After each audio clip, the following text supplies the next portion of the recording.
अतिथि, विशिष्ट अतिथि, नागरिक, नगर प्रमुख, निर्णायक मंडल, गुरु वर्ग तथा विद्यार्थी मित्र वर्गक हम अभिप्सा झा सब गोटेक चरण कमल में सादर प्रणाम करे छी। आजुक जे हमर मिथिलाक संदर्भ में प्रतिस्पर्धाक प्रसंग अछि ताहि में हमर प्रस्तुति गंभीरता से ग्रहण कऽ देब से आशा करे छी। सर्वप्रथम हम एकटा पाँति जे सुनेलहुँ जाहि में मिथिलाक सबसँ पाबनि भूमि कहल गेल अछि। जी हाँ, मिथिलाक भूमि सबसँ पाबनि अछि और एकरा स्वर्गक उपाधि सेहो देल जाइत अछि। कहल जाइत अछि जे सुंदर सरस सुहावन मिथिला स्वर्गक दोसर नाम छै। मुदा से कियाकि स्वर्ग के जे देवता छथि भगवान विष्णु, माता लक्ष्मी, देवाधिदेव महादेव सब गोटेक आगमन एही ठाम मिथिला में एक एक कऽ भेल छनि। जेना जगत जननी माता लक्ष्मीक अवतार माता सीताक जन्म एही भूमि गर्भ से भेल अछि तऽ मिथिलाक बेटी वैदेही श्री रामचंद्र जे भगवान विष्णुक अवतार छलथि हुनका सँ विवाहक बाद भारत कऽ गेलनि और मिथिलाक शान बढ़ौलनि।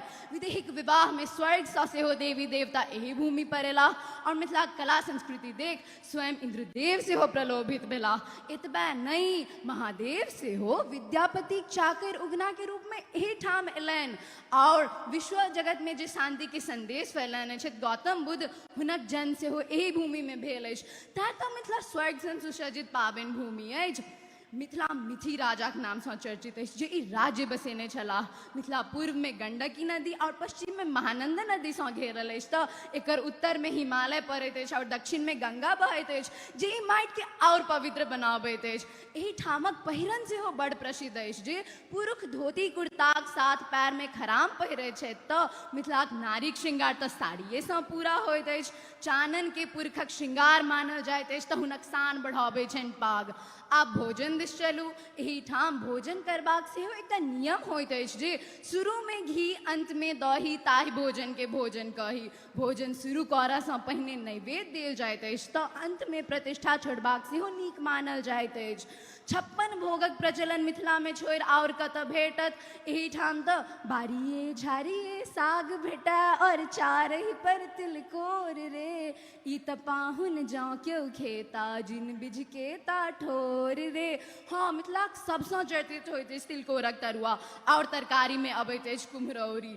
और एही ठाम भोजन से उठलाक बाद पान और सुपारी खायल जाइत अछि। एखनुक एहि समय में तऽ अहाँके पान ठाम ठाम भेट जायत मुदा पान बनाबऽ वाला मैथिल छोड़ि और के भेटत। मिथिला में दशमी, शुक्राइत, ईद, बकरीद, जितिया, कोजगरा, सामा सनक विभिन्न तरहक पाबनि मनायल जाइत अछि। आ सबसँ अनोखा होइत अछि तिला संक्रांति जे खिचड़ि खा कऽ मनायल जाइत अछि। जी हाँ, ठीक सुनलहुँ हैं, खिचड़ि खा कऽ।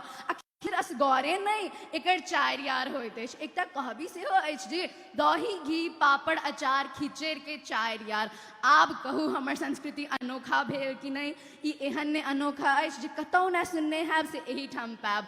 होली से पहिने 15 दिनक परिक्रमा प्रसिद्ध अछि तऽ एही परिक्रमा में विभिन्न ठाम से लोक सब आबि एही भूमि के और धार्मिक बनाबैत छथि। जग चर्चित अछि मिथिला चित्रकला, जग भरि में चर्चित अछि मिथिला चित्रकला और कियो न सकथिन मिथिलाक नारी छथि जे बनाबऽ वाला। आ एकटा बात बुझलियै, झिझिया मिथिला में छोड़ि और कतौ न खेलल जाइत अछि। आब कहू हम अपन मैथिल संस्कृति के कोना कऽ छोड़ू। हम तऽ छी मिथिलाक बेटी, हमरा सनक कियो न विवेकी। हम सिखाबी ई गुण सबके, झुकाबी न घरक पगड़ी। तें तऽ हम कहै छी हमरा मीता मोन लगैया अपने ही प्रेमक नगरी में। हमरा मीता मोन